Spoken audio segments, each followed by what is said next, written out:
Hello everyone, how are you doing? This is MD Tech here with another quick tutorial. In today's tutorial, I'm going to show you how to memorialize an Instagram account.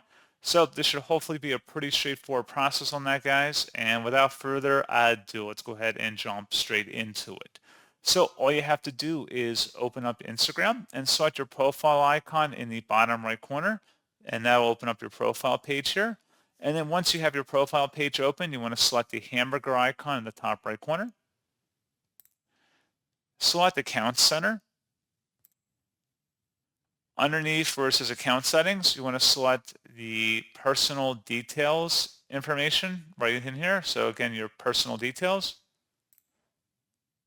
Select Account Ownership and Control.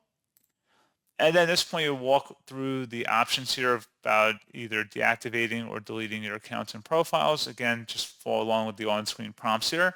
And that's pretty much all you would have to do. So as always, thank you guys for watching this brief tutorial. I do hope that I was able to help you out, and I do look forward to catching you all in the next tutorial. Goodbye.